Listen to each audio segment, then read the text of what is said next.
Y ahora es un verdadero placer porque no habíamos tenido la oportunidad, no es su estilo estar en los medios de comunicación, pero muy amablemente el señor ministro de Hacienda y Crédito Público atiende a la W. Señor ministro Alberto Carrasquilla, gracias por estar con nosotros.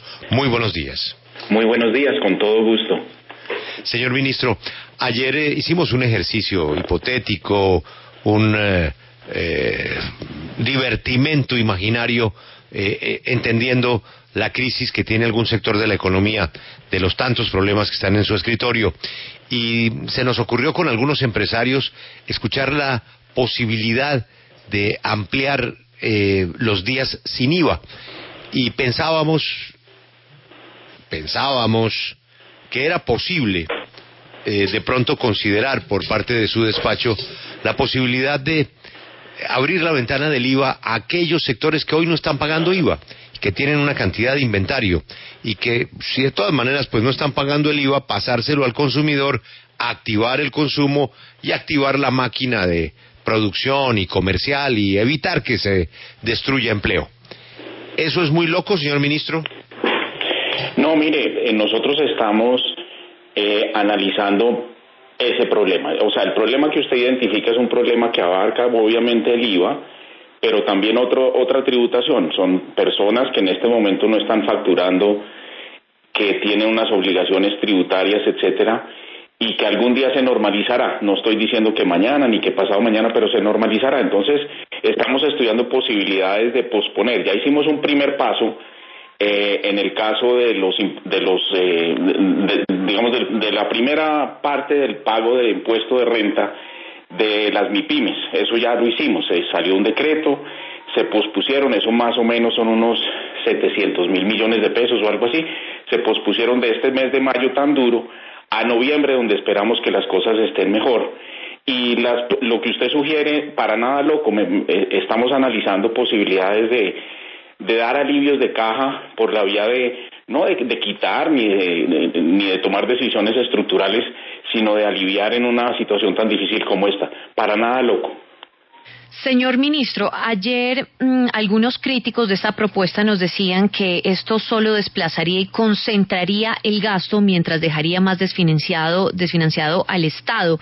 ¿Cómo garantizar que se le vaya a focalizarlo de una forma regular para que llegue a las personas que tiene que llegarle esta ayuda? Pues sí, lo que mencionó Julio no es perdonar a nadie ni hacer una reforma estructural del IVA, sino simplemente posponer el IVA y que la gente que tiene la obligación de pagarlo, como hoy no tiene caja, pues que lo pague más adelante. Es decir, eso es como yo lo entiendo. La idea de esos 3 días sin IVA es una idea que ya está en el ordenamiento legal colombiano. Lo que yo entiendo novedoso de la propuesta es, hombre, junto con otros impuestos consideremos la posibilidad de posponer ese pago hasta cuando haya caja, porque simple y llanamente no hay caja. Y entre endeudarse las empresas, endeudarse las familias o endeudarse el gobierno, es más fácil que se endeude el gobierno. En este momento las empresas tienen dificultad y las familias tienen dificultad en endeudarse. Entonces el gobierno tiene que entrar y sustituir ese endeudamiento. Y eso es lo que tenemos que hacer, eso es lo que estamos haciendo y tenemos que seguir haciendo. Ministro, nos alegra mucho que la idea pues al menos tenga una luz, sea viable y que se perfeccione sin que tampoco se afecte la caja suya. Es decir, estamos hablando de dinero que hoy no se está pagando y que de pronto sería atractivo para alguien en el mundo del consumo ganarse un descuento del 19% en ese sector de la economía que hoy está parado y que significa pues problemas para una empresa que se traducen en destrucción de empleo, que es lo que no queremos. Ministro, yo le quiero cambiar el tema dentro de lo mismo, dentro de todas esas ideas creativas que debe tener usted todo el día con su equipo. ¿Cuál es el mayor problema suyo hoy? ¿Cuál es el dolor de cabeza con el que usted llega o convoca a su equipo de trabajo todos los días? La prioridad que tiene usted en este momento que es más difícil de resolver. Sinceramente, lo que a mí me angustia, lo que a mí me trasnocha y lo que a mí me entristece es la situación del mercado laboral. Es decir, El hecho de que contratos laborales se estén en este momento, mientras hablamos, se están deshaciendo, empresarios y trabajadores que tienen acuerdos de muchos años atrás y que están haciendo lo posible por mantener su relación laboral, ese capital humano, esa confianza que se esté desboronando, esa es mi mayor angustia. Por eso tenemos que hacer lo posible dentro del marco que le mencionaba Julio, en el sentido de que esa empresa de pronto es demasiado riesgosa para el sistema financiero, etcétera. Entonces, la solución que hay que implementar es el gobierno ponga la cara, se endeude el gobierno y el gobierno sea el que canalice esos recursos. Esa es mi mayor angustia, el empleo. Carrasquilla, sobre ese tema, pues todo el mundo también propone ideas. Hay un reconocido economista, el doctor Mauricio Cabrera, y con él coinciden otros en decir que para evitar esa preocupación suya, que es la preocupación del mundo, hay que pagar nóminas. Y entonces es muy fácil decir, no, que el gobierno emita y que pague. Y bueno, ahí sí hizo un esfuerzo con un subsidio, pero pues es un cariño. Eso de pagar la nómina es fácil decirlo, pero ¿por qué es tan complicado hacerlo? Pues porque para poder tener recursos, digamos, hay que generarlo. Alguien tiene que darle a uno la plata, y la plata no sale como le dice uno a los hijos. La plata no sale de los árboles. Yo lo que diría es, esta economía está muy estancada, tenemos el peor año económico de nuestra historia, nos hace falta plata a todos, y en este momento lo que tenemos que estar pensando es en que el gobierno no le tenga susto a endeudarse y a sustituir al sistema financiero normalmente funcionante en un país en condiciones normales, donde el crédito fluye hacia las empresas, hacia los hogares que quieren comprar una vivienda, que quieren ampliar su casa, que quieren comprar unos electrodomésticos, en fin, ese crédito no está fluyendo. Tiene que ser el gobierno el que se endeude y canalice esos flujos de crédito. Ese es el enfoque de lo que tenemos que hacer, incluyendo las nóminas. Señor ministro, otras voces han hablado de eliminar exenciones, las muy variadas y muy amplias exenciones que hay en las reformas tributarias. Usted ha dicho que no es momento de reformas tributarias, o se lo dijo el presidente Duque, pero también otras voces hablan de impuesto al patrimonio. Dicen, si se hizo para la guerra, ¿por qué no ahora para la guerra contra el coronavirus? ¿Esas posibilidades el gobierno las ha contemplado o están descartadas de plano? Primero, bienvenidas las propuestas en materia tributaria, etcétera, lo hablaremos en el 2021, pero bienvenidas las ideas. En el sentido de las exenciones, hay que examinarlas todas. La más grande de todas es la exención del IVA. Entonces yo creo que cuando hablan de exenciones hay que incluirlas todas. Y tercero, el impuesto al patrimonio ya existe en Colombia. A mí realmente me gusta que el impuesto al patrimonio es un impuesto controversial, es un impuesto que la gente aprende cómo manejar, cómo eludir, etcétera, con el paso del tiempo, pero ya existe en Colombia y no me opongo para nada a que se mantenga. Ministro, excúseme, pero cuando yo me refería a exenciones, a lo mejor no fui preciso, pero me refiero a esas gabelas tributarias que han sido tan cuestionadas, porque la del IVA la pagamos todos los contribuyentes, pero hay unas gabelas muy direccionadas a determinados capitales y actividades.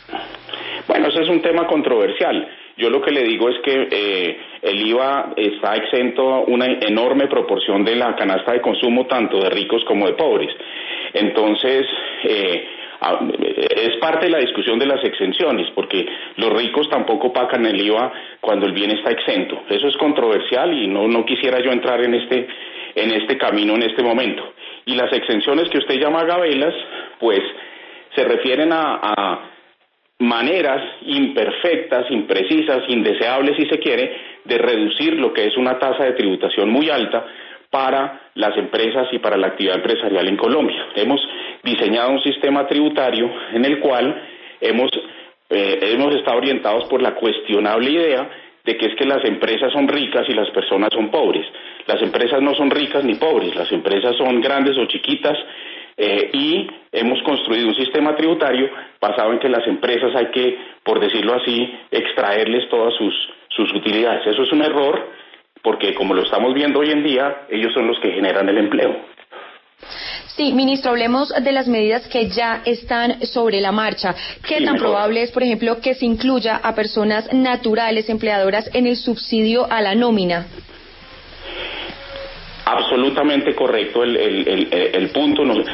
Tratar el tema de las personas naturales es complejo, porque caben empresarios de primerísima línea que han tomado la decisión de organizarse como persona natural, pero también hay una cantidad de complejidades dentro de la figura de la persona natural. Entonces vamos a sacar un decreto en el cual decimos, mire, las personas naturales que tengan 3 o más empleados van a ser sujeto de esta norma, pero por favor, para orden de claridad, conviértanse en personas jurídicas, digamos, en los siguientes, en el siguiente mes o cosa similar.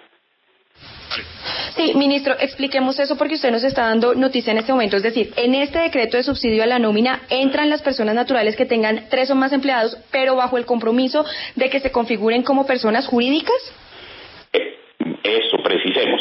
Primero, en el decreto inicial, las personas naturales, que incluyen a muchas empresas supremamente serias de mucha tradición en el país, no quedaron incluidas. Eso fue, digamos, un sacrificio que hicimos en aras de sacar ese decreto lo más pronto posible. ¿Por qué? Porque las personas jurídicas absolutamente fácil de identificar y salió el decreto. Las personas naturales, las empresas que contratan, las empresas organizadas como persona natural que contratan gente, contratan del orden de los 700,000 personas. O sea, no es trivial. Es como el 10% de la población objetivo de la medida. Entonces estábamos excluyendo al 10%. Gran error. Error explicado por la combinación difícil entre hacer las cosas expeditamente y hacerlas a la perfección. Entonces sacamos un primer decreto y quedaron excluidas las personas naturales. Estamos terminando un decreto en el cual les decimos a las personas naturales que tengan 3 o más empleados, listo, ustedes quedan incluidos bajo los mismos principios de las personas jurídicas en este caso, pero por favor, para el siguiente mes, organícense como personas jurídicas y diferénciense de ese gran complejo un poco desordenado que es la figura de la persona natural en nuestro país. Pero, ministro, hay quienes dicen que el subsidio se lo van a llevar las grandes empresas y los más débiles están siendo empujados a despedir por no tener acceso a esos 350,000 pesos. Dicen que dejaron por fuera del subsidio a la nómina a todos los que tienen sus contratos suspendidos o licencias no remuneradas, siendo estos los que necesitaban más el apoyo. ¿Qué decirle a ellos, ministro? Que desafortunadamente cuando uno, digamos, tomar decisiones es escoger entre tamaños de problemas. Este decreto, esta ayuda de la nómina es ayuda a la nómina, es decir, a las empresas que están haciendo el esfuerzo y que se han en muchísimos casos organizado junto con decisiones con sus trabajadores de tratar de reducir sus costos, de ajustarse, de solventar esta crisis. Allá va direccionado el auxilio, es decir, es para nóminas existentes. Entendiendo el problema, pues no se trataba de eso este decreto se trataba de las personas que hoy en día están trabajando y que posiblemente sin ese alivio tocaría tomar la difícil decisión de cerrar la empresa. Eso es lo que queremos evitar. Señor ministro, hay una pregunta recurrente y usted pues la debe escuchar también mucho, es ¿por qué no bajan las tasas de interés de verdad en Colombia? Hay un gran esfuerzo que hace el gobierno, hay unas partidas importantes que se han dado a los bancos públicos y privados para tramitar créditos para la gente, pero la gente no siente que el Banco de la República hace un anuncio de bajar tarifas y tal vez estamos también inundados de noticias de las superpotencias en donde los intereses son 0, 1, 2%, que es el caso de Estados Unidos, donde la inyección pues es de 3 trillion, de 3 billones de dólares. Lo nuestro no es así.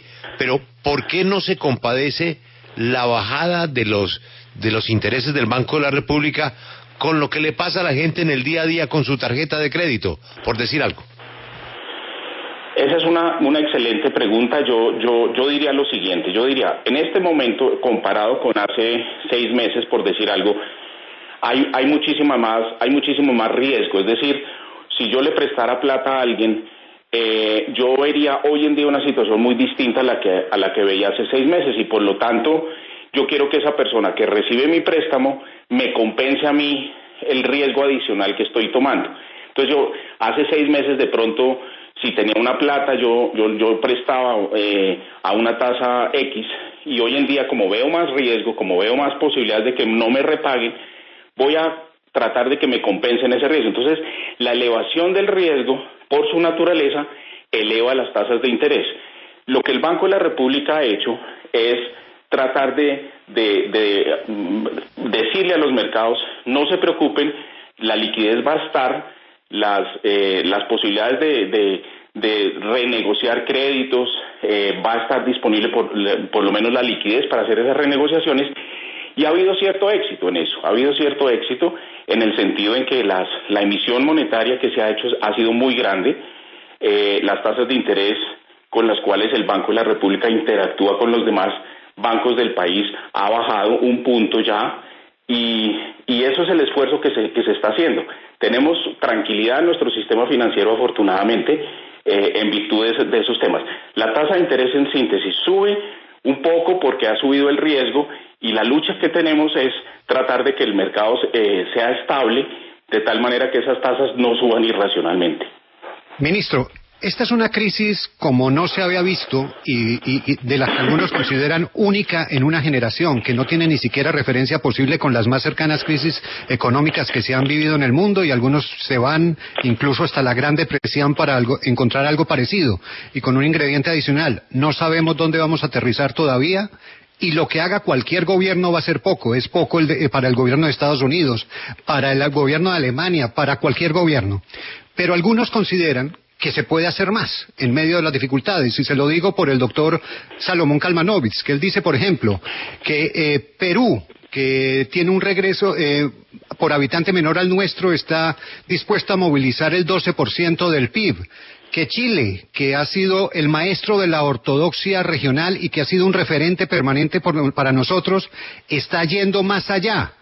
¿Se puede ir más allá? ¿No hay que romper aún más ese manual de la ortodoxia y ser más atrevido para tratar de enfrentar esta crisis? Desde luego que sí. Estamos rompiendo todos los manuales de la ortodoxia, es decir, mis compañeros de universidad estarían escandalizados de la cantidad de desortodoxias que estamos haciendo. Cada día trae su afán. Las comparaciones con Chile, con Perú son válidas, pero hay que comparar peras con peras. Nosotros estamos lidiando con el día a día, no le tengo ningún susto a que el gobierno se endeude y que el gobierno entre a sustituir el apetito de riesgo del que carece por el mercado de capitales, el sector bancario. Ese apetito de riesgo está muy escaso, si es que existe, y el gobierno tiene que entrar a sustituirlo. Esa es la mayor de las heterodoxias. Y estamos dispuestos a seguir adelante con eso. Como dije al principio, mi angustia es el empleo, y para pelear contra ese flagelo vamos a seguir en este mismo camino. La deuda pública va a subir, no le tengo susto a eso, y estamos en esa misma ruta. Yo hablo con la gente en Chile, con la gente en Perú, estamos en el mismo canal. Sí. Ministro, como la idea obviamente es tratar de ayudar y apoyar a la mayor cantidad de gente, quisiera preguntarle cómo extender el pago de nóminas que incluye sectores, por ejemplo, como los trabajadores que con prestación de servicios, que pagan su seguridad social. O sea, los trabajadores independientes, si entendí bien la pregunta. Sí, los que pagan su seguridad y que están por prestación, que no están incluidos ahora dentro de la ayuda. De acuerdo. Sí. Bueno, eso le contesto de la siguiente manera. Esa es una preocupación muy grande. Nosotros hemos decidido que para esa población vamos a hacer lo siguiente. El independiente que no está facturando, pero que en condiciones normales es una persona que tiene solvencia, tiene una historia crediticia, etcétera, va al banco y el banco le dice: no, yo no tengo apetito de riesgo, yo a usted no le presto, porque usted no va a facturar durante los siguientes 3 meses o 6 meses. Entonces el gobierno lo que dijo es, le dijo al banco, si usted le presta a este independiente y el independiente no le paga, entonces yo le devuelvo a usted el 80% de lo que le prestó. Si le prestó 1 millón de pesos y el independiente se metió en problemas y no logró pagarle, banco, usted cuente con 800.000 de ese millón. Es decir, solamente ponga carne en el asador por 200.000. Y entonces reduce sustancialmente el riesgo del banco, y eso es una figura de una garantía. Nosotros dispusimos para los independientes 1 billón de pesos, se fue bastante rápido y la vamos a ampliar, pero esa es la manera de aproximar ese problema. Digamos que es compartir el riesgo, tomar el riesgo el gobierno y decir, yo creo en ese independiente, pongo la mano en el fuego por ese independiente en un 80% de su riesgo. Ministro, congresistas han propuesto una renta básica universal. Usted, de hecho, ha hablado con ellos sobre el tema. ¿Ya se tiene definido algo? ¿Ya hay una respuesta del gobierno a esta propuesta?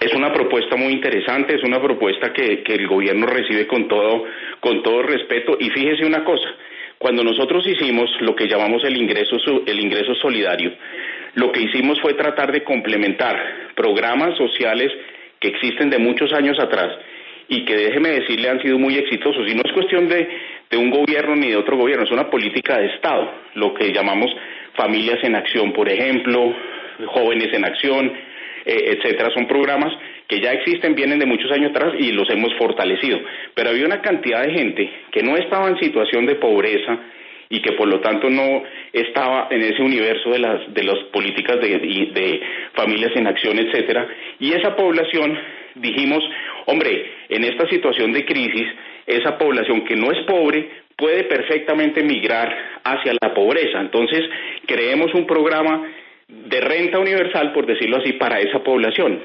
darle unos recursos. Entonces se creó ese programa de ingreso solidario que se parece mucho a lo que están proponiendo los senadores en una propuesta extremadamente seria, bien pensada, y que estamos estudiando. Pero yo diría, el gobierno ha enfocado a través de ese programa de ingreso solidario una aproximación a esa misma idea. Señor ministro, yo quisiera preguntarle por el asunto de las garantías, porque el gobierno le dice a la gente y a las empresas, vayan a los bancos, pregunten por la línea que tiene el Fondo Nacional de Garantías, que le cubre hasta el 80, el 90%, y pues el Estado casi que le sirve a través del fondo de fiador de esa deuda. Pero le hemos dicho suficientemente claro a la gente que si no paga, finalmente no es que el Estado vaya a pagar por él y se quede tan tranquilo, sino que al final le va a tocar al Fondo de Garantías embargar al que no pagó y quedarse con bienes del que no pagó. Eso el deudor, el que está yendo hoy a apelar a esa línea de crédito, ¿lo tiene suficientemente claro? Pues mire, esas garantías se basan en la premisa de que si a usted le va bien, no pasó nada, usted pagó su deuda y no pasó nada. Si a usted le va mal, entonces el gobierno le va a pagar al banco 80 pesos y de cada 100 y y el banco, por decirlo así, asume la pérdida de 20 pesos. Esa es la realidad de lo que son las garantías. Entonces, hombre, todos queremos que las cosas salgan bien. Si las cosas salen mal, va a haber un aporte del gobierno por un 80% en el caso de los independientes, 90% en el caso de nóminas, y esa es la premisa.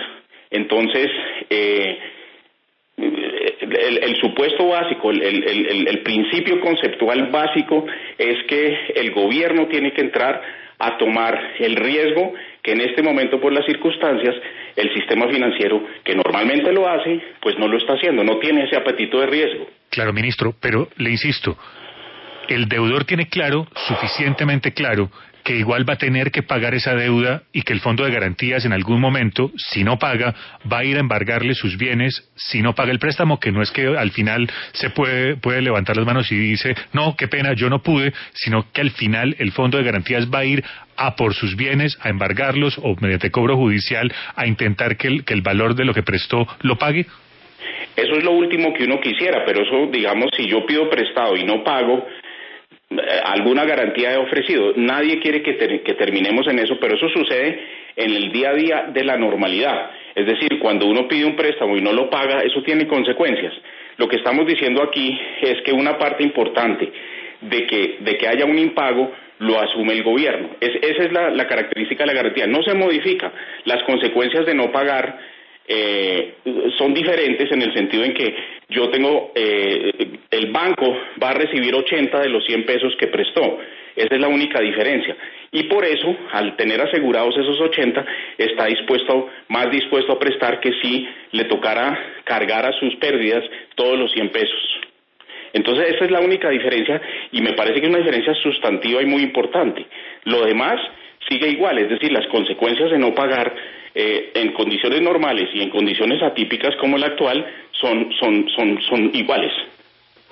Ministro, temas puntuales cuando se dice a quién salvar y a quién no. Y ahí está el tema Avianca.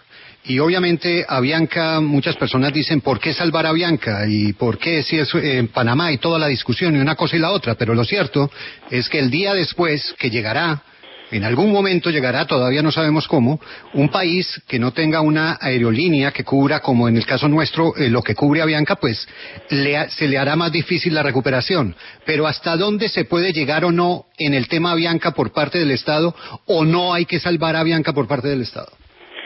Pues fíjese que estamos de acuerdo. En primer lugar, la capilaridad que permite una empresa de aviación como Avianca, nuestra aerolínea bandera, como en muchos otros países, pues en virtud del manejo que se le ha dado a esta crisis, se cierra, entonces desaparecen los flujos de caja y permanecen las obligaciones. Entonces todas las aerolíneas están en problemas. Punto número uno, es como todas las aerolíneas del mundo y a todas las que operan en Colombia.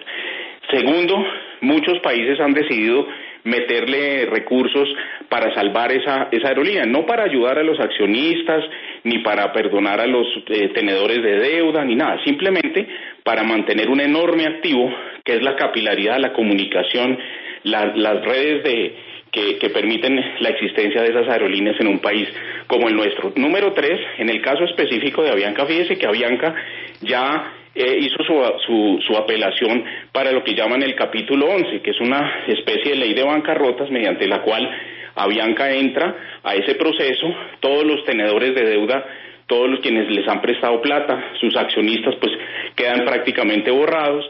Los tenedores de bonos, los que tienen unos leasings en la empresa, pues quedan en un stand-by mientras se va resolviendo. Y en ese interim van a necesitarse unos flujos de caja, y en ese momento, y en ese contexto, y con unas perspectivas claras, es digamos, racional que el gobierno entre de alguna manera.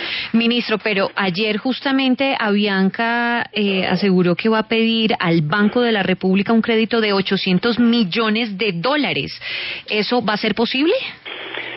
Pues le va a tocar ir a otro banco, porque esa ventanilla no existe en el Banco de la República. Le va a tocar ir a otro banco.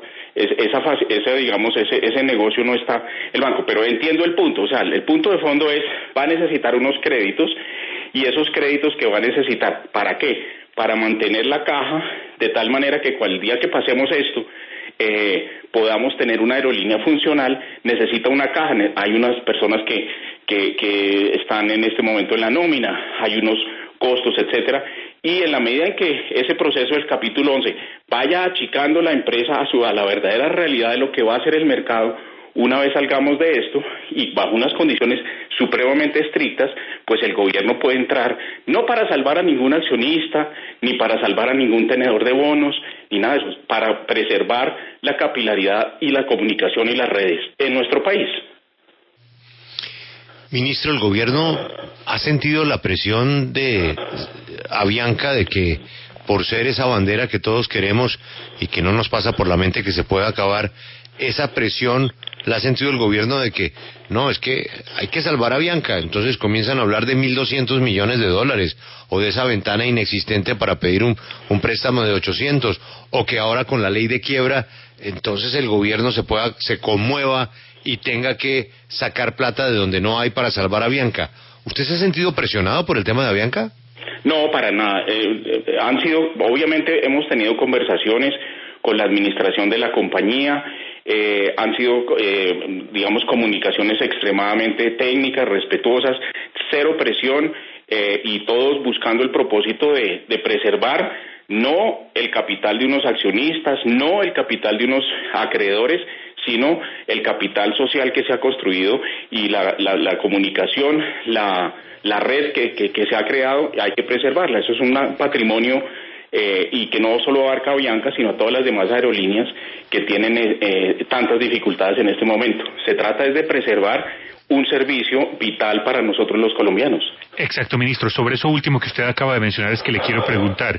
Avianca responde por el 50%, cerca del 50% del mercado, tanto en lo nacional como en lo internacional. Pero hay otras compañías con domicilio en Colombia, como LATAM y su filial de Colombia, como EasyFly o como Viva Air, que también tienen operaciones y responden por el otro 50%. En tanto, la pregunta es si la política que se va a diseñar de salvamento, de ayuda o de vinculación del Estado a ese sector es para todas o cómo despersonalizar la discusión.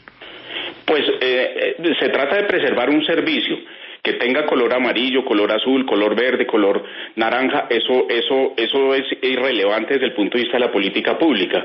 Entonces, el enfoque conceptual que tiene el gobierno es un enfoque de preservar una red de servicios, y la manera como se articula esa red de servicios puede ser muy distinta a la que hay hoy en día o puede ser muy similar a la que hay hoy en día. Pero nosotros lo que estamos buscando es preservar un servicio, no salvarle la plata a nadie.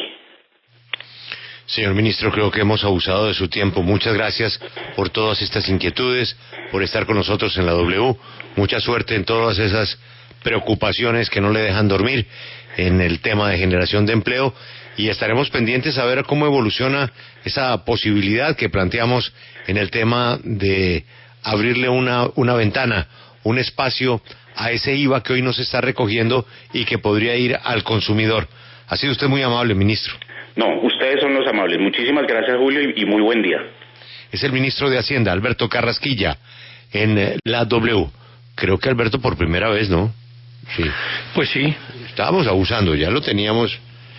No, pero en realidad contestó todas las preguntas muy amablemente, y sí, es verdad que es la primera vez que logramos hablar con el ministro Carrasquilla, lo cual pues facilita el trabajo periodístico. A mí me parece que queda una contradicción entre lo que advirtió como su principal dolor de cabeza, el empleo, y la solución que se le dio al apoyo que por decreto tiene hoy la nómina.